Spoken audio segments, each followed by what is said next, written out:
আমি এত কিছু খাবো তোমার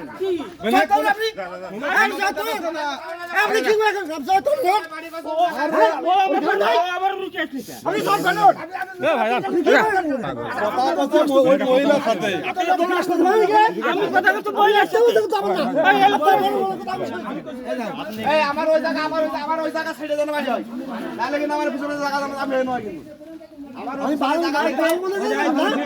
আমার ওই জায়গাটা আপনি ভালো কথা আমার ওই জায়গা আছে ওই জায়গা ছেড়ে দেন ভাই তাহলে কিন্তু আলাদা করে ডেকে নিয়ে এসে আমি কথা বলছি সেখানে আপনার শ্বশুর এসে এখানে গাল চড়ে ভাঙতে যাচ্ছে মানেটা কি আর কোনো আপোষ নেই আপনি আপনি জাতীয় সংঘ থেকে লোক নিয়ে আসেন যান না আর কোনো আপোষ জাতীয় সংঘ থেকে লোক নিয়ে আসেন আমি নিয়ে এসে বাড়ি করছেন আমি নিয়ে এসে হ্যাঁ আপনারা দাদা গাড়ির সাথে করে নিন কোনো সমস্যা নেই জাতীয় সংঘ থেকে লোক নিয়ে আসেন তুমি জানো সব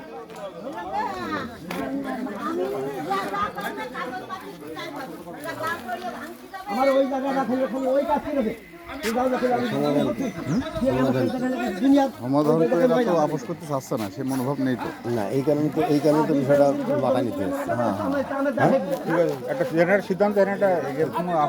আপোষের মাথায় নেই এরা মানে আপোষ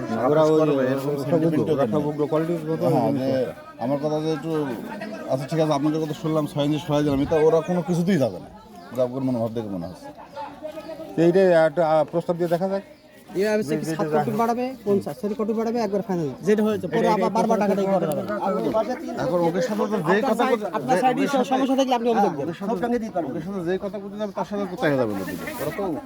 কথা হবে তাই কারবার ঠ্যাং করে দেবে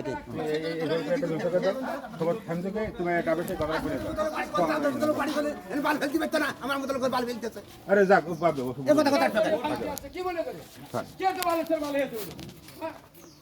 সবার আগলে হয় না এখানে কথা বলতে আমার শুনি আরে ভাই ওই জায়গাটা তুই আমরা আলাদা কথা বলছি দেখেছো এই বন্ধু মূল ঘটনা হচ্ছে হ্যান্ডেলটা খুলে সকাল থেকে বলতো এই জায়গায় একটা লোককেও কোনো কথা কইনি না কথা বলছিস এটা দেখছিল আমি একটা শালা ফাইল তোলো আমার হঠাৎ করে চোখে লেগেছে লাগলে এই জায়গাতে দাঁড়িয়ে নিয়ে